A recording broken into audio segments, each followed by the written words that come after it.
E nós vamos conversar com a Procuradora Regional da República, coordenadora do Grupo de Trabalho Memória e Verdade da Procuradoria Federal de Direitos do Cidadão, Eugênia Gonzaga. Bom dia, Eugênia. Bom dia. Eug... Nossa, como eu tô escura aqui, meu Deus. Não, mas o áudio está ótimo, isso é o mais importante, Eugênia. Acho que Olha, eu vou apagar essa luz aqui de trás. Posso procurar? pode sim. Tenta aqui. A luz de trás, por favor. É. Não, apagar essa aqui. Agora, Pronto, agora melhorou. melhorou a imagem. Melhorou. Melhorou um pouco. Eugênia, bom dia. É, Muito bom dia. A jornalista Miriam Leitão divulgou no domingo áudios de militares do Superior Tribunal Militar no fim da década de 70, também ali pegando o início da década de 80, discutindo a prática de tortura a presos durante a ditadura. São áudios que foram resgatados pelo professor de História Carlos Fico, da Universidade Federal do Rio de Janeiro, e mostram ali os generais falando, dentre outras coisas, inclusive de uma presa política que passou por um aborto após castigos físicos. Bom, nós já sabemos que existem fartas provas a respeito da prática de tortura durante esse período da ditadura, mas como você vê mais essa revelação da divulgação desses áudios, Eugênia? É muito importante, né? Ainda mais num momento como esse que algumas pessoas insistem, né, no seu negacionismo, insistem em querer recontar a história da ditadura, como se a ditadura no Brasil não tivesse sido sangrenta. A ditadura foi ilegal, porque foi contra a legislação da época, e foi sangrenta. Ela torturou milhares de pessoas e matou outros milhares de pessoas. Esse cálculo feito originalmente de 434 pessoas mortas pela ditadura ou desaparecidas é um cálculo que diz respeito apenas às pessoas que militavam contra aquele governo. E eles, nesse cálculo, não encontram, por exemplo, os indígenas mortos pela ditadura, mais de 8.000, as pessoas que morreram na luta no campo, mais de 2.000 pessoas. Então, só por aí você vê o quanto foi grave a ditadura no Brasil. Porém, infelizmente, né, os governos democráticos no Brasil não fizeram justiça de transição, não liberaram documentos. O professor Carlos Fico, né, contou aí a epopeia que ele enfrentou para poder ter acesso a esses áudios. Eu mesma já tentei ter acesso a cópias de processos no Tribunal Superior Eleitoral. É uma dificuldade, muito complicado. Então, infelizmente, o Brasil não fez a sua parte, não só de não punir os culpados, mas também de não fazer medidas de verdade, né, que seria a liberação completa de documentação e nem de memória. E isso faz com que a tortura das vítimas, dos familiares, prossiga. Cada revelação desse tipo é mais uma ferida aberta, aos poucos, é a chamada verdade a conta-gotas. Né? Todos sabem o que aconteceu, mas eles não têm provas contundentes, cabais, às vezes não tem prova da situação que aconteceu consigo mesmo, né? E aí sai a divulgação desses áudios e mais uma vez a pessoa volta a sofrer aquilo que já deveria estar às claras há tanto tempo atrás. Agora, além disso, houve também a questão da reação do vice-presidente da República, o general Hamilton Mourão, que quando foi questionado por um repórter disse o seguinte: apurar o quê? Os caras já morreram tudo, pô. E em seguida ele riu. Vai trazer os caras do túmulo de volta lá? Como você vê esse deboche, Eugênia, em relação à tortura, às vítimas da ditadura, feito por uma pessoa que ocupa um cargo de vice-presidente da República? É lamentável, né, sob todos os aspectos. A pessoa rir, né, não é motivo nem de sorriso, um caso desses, né, uma notícia como essa demonstra a total falta de consideração dessas pessoas para com as vítimas. Porém, infelizmente, não é novidade, né? Essas pessoas, tanto o nosso presidente da República quanto esse vice-presidente, eles defendem a morte, defendem a tortura, Eles consideram que, por exemplo, a ditadura no Brasil matou pouco, né? Em minha opinião, pessoas com esse tipo de postura frente a um governo democrático sequer poderiam ser consideradas aptas a se candidatarem numa eleição democrática.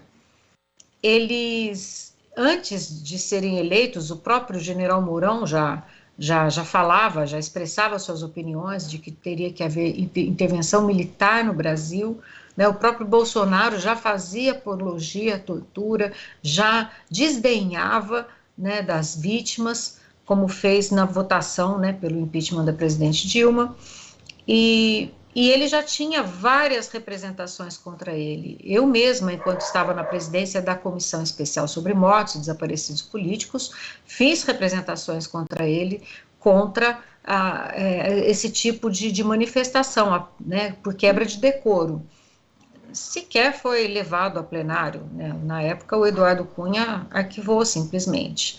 E é uma pena que a Justiça Eleitoral também tenha feito vistas grossas.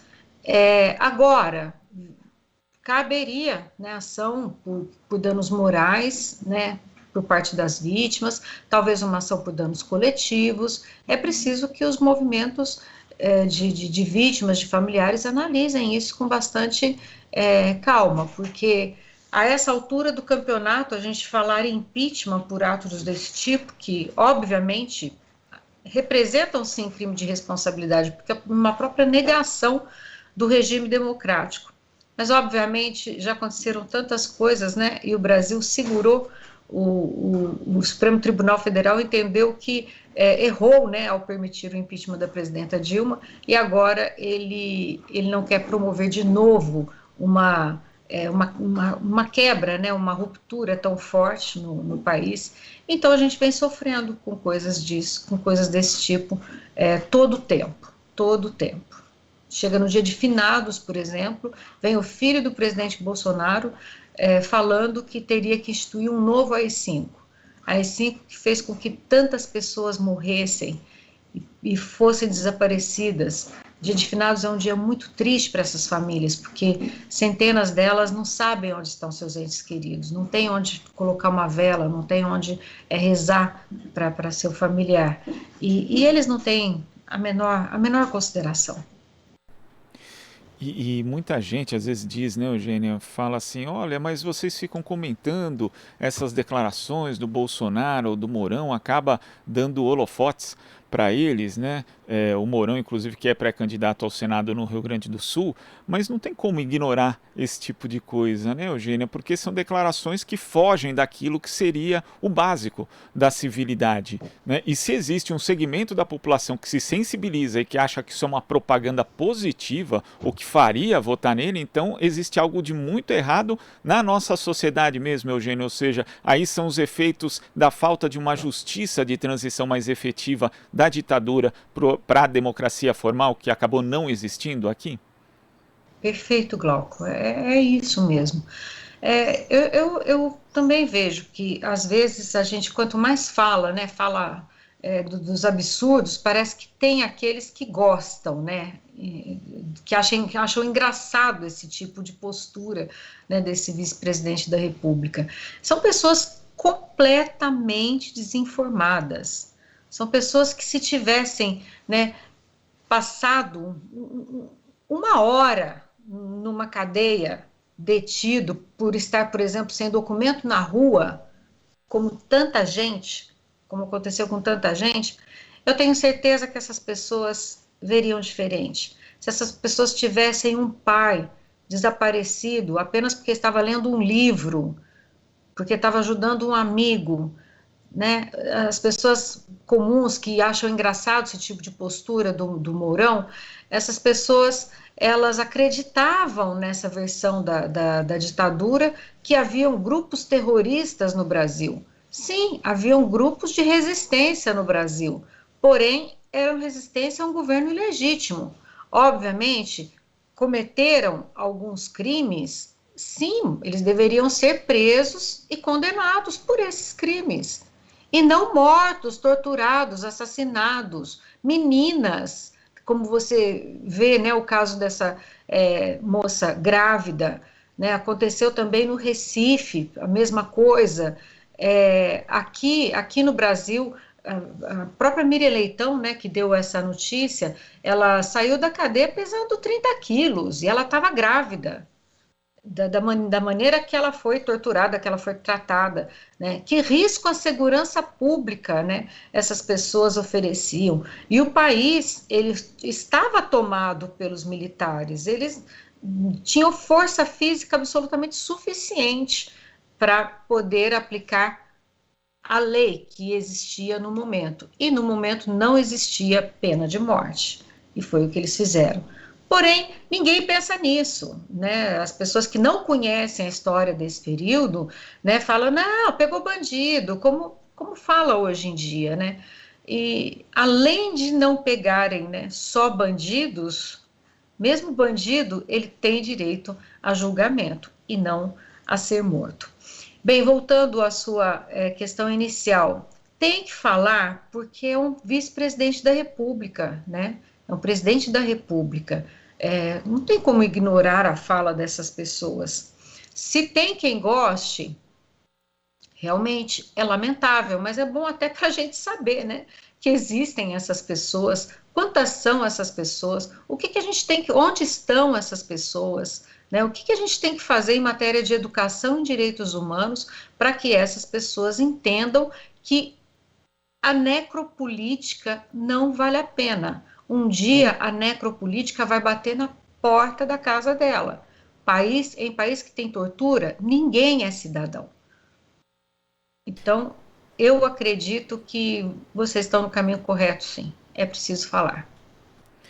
E também você mencionou a questão do negacionismo, né, que era algo bastante praticado por militares até ali, o fim da ditadura, ainda é por parte deles, mas eles diziam que não existia a tortura como instrumento de Estado durante a ditadura militar aqui no Brasil. Né? Eles negavam isso, mesmo diante das evidências. Talvez esses ministros do Superior Tribunal Militar publicamente também negassem a existência de tortura. Só que a gente chegou num nível, Eugênia, em que hoje eles não só, boa parte deles não só admite que houve tortura, como faz apologia. E aí eu acho que a gente tem que lembrar, né, do voto do então deputado federal Jair Bolsonaro no processo de impeachment da ex-presidenta Dilma, onde ele fez apologia da tortura, apologia do torturador e nomeou o torturador. Torturador, inclusive, que Hamilton Mourão já disse também que se trata de um herói. Esse é um nível de degradação a mais, quer dizer, antes os militares eles negavam a tortura, agora boa parte deles, inclusive ocupando esses cargos elevados, admite e ainda faz apologia desse tipo de prática, Eugênia? Isso é resultado da falta de justiça de transição. Completamente.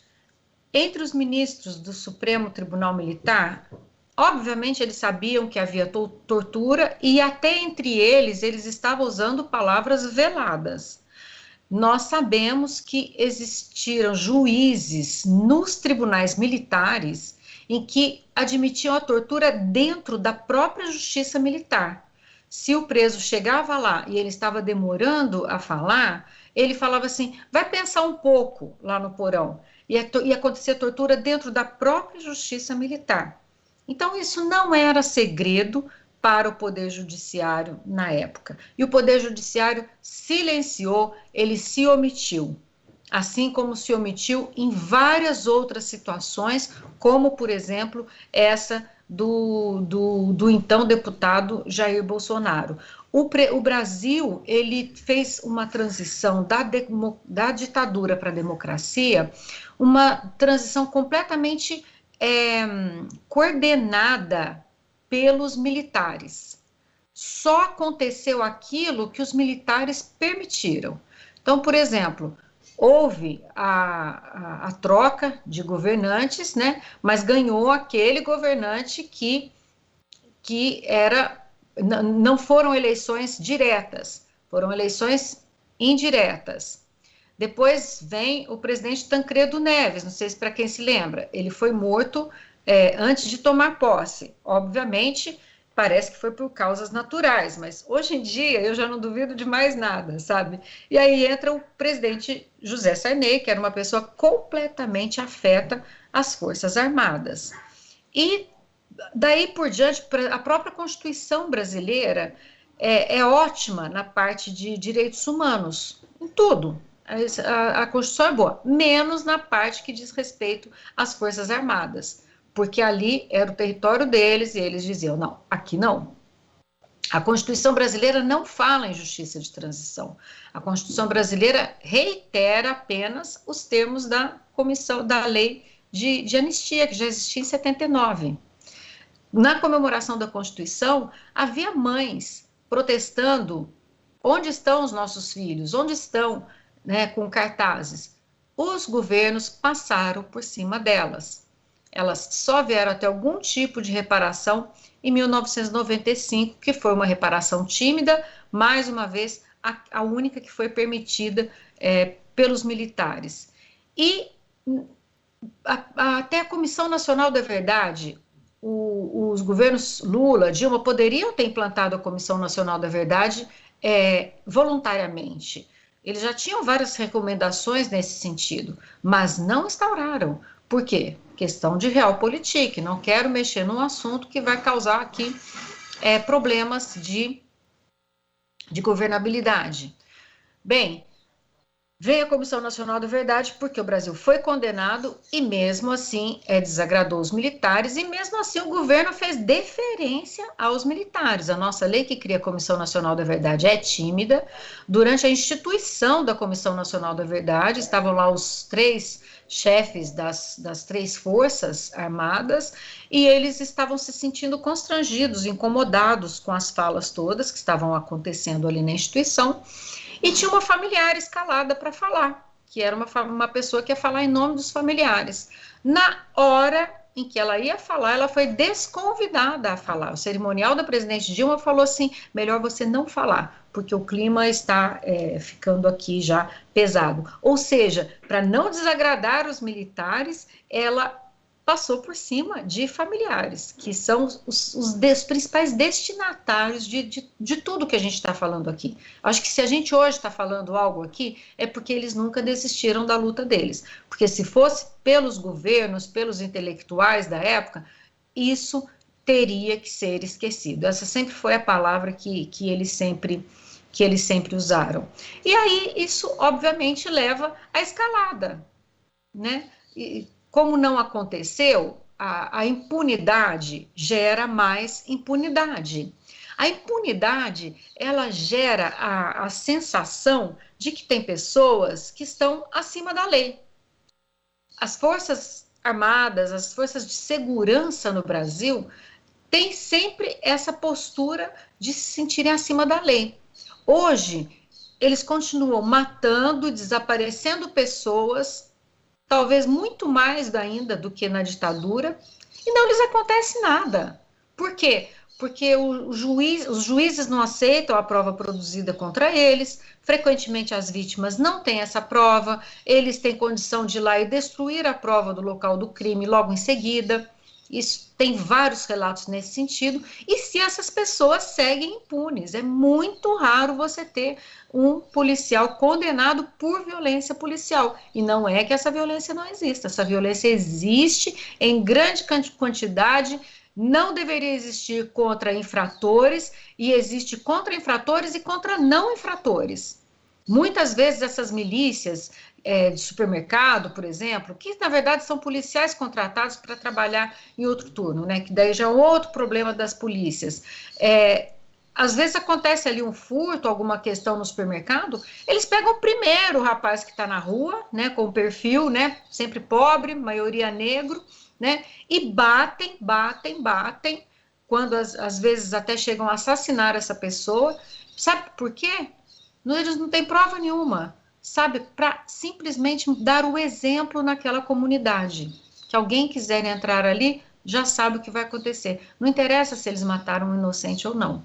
É isso que a gente vive hoje no Brasil. Eles têm total confiança na impunidade. Por isso falam cada vez mais. As próprias pessoas recrutadas para a polícia, para as Forças Armadas, são analisadas ideologicamente. São pessoas que comungam dessa necropolítica.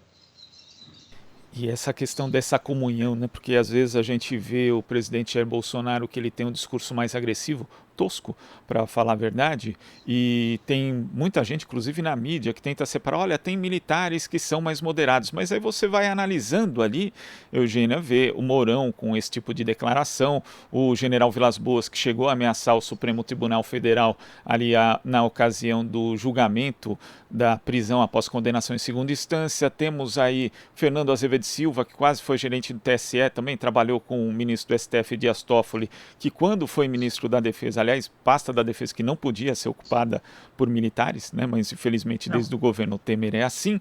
Ele também, na ordem do dia, saudou o que ele chama de movimento de 1964, assim como o general Braga Neto. Então, quando a gente vai vendo todos esses militares, principalmente o generalato, né, que cerca Jair Bolsonaro, na prática todos eles pensam da mesma forma em relação à ditadura e também à democracia. E aí esse exemplo acaba também indo não só para as tropas, mas para as polícias militares, como você falou, Eugênia, essa sensação de impunidade, ela perpassa tudo? Perpassa a sensação de que está acima da lei. E ainda veio na época em que o Moro era ministro da Justiça, ele simplesmente, né, instituindo leis que facilitam ainda mais os assassinatos por parte da polícia militar. E isso não resolve a violência no Brasil. Eu falo, inclusive, para quem acha que isso poderia resolver a violência no Brasil, autorizar a polícia a sair, né, fazendo justiça com as próprias mãos, né? Isso não resolve, isso só leva a mais violência. E eles têm essa total confiança na impunidade. Pelos mecanismos internos, muitas vezes eles vão sofrer ali alguns afastamentos provisórios, às vezes eles até caem para cima, como se diz, né? Vão assumir alguma função administrativa, às vezes até com melhor remuneração, e os processos não andam. O próprio processo do Carandiru, né, um processo que chegou no Tribunal de Justiça e ninguém foi condenado pela tragédia no Carandiru. Então é uma total sensação de impunidade. E voltando àquilo que você começou a falar, né, que é a militarização nos cargos civis.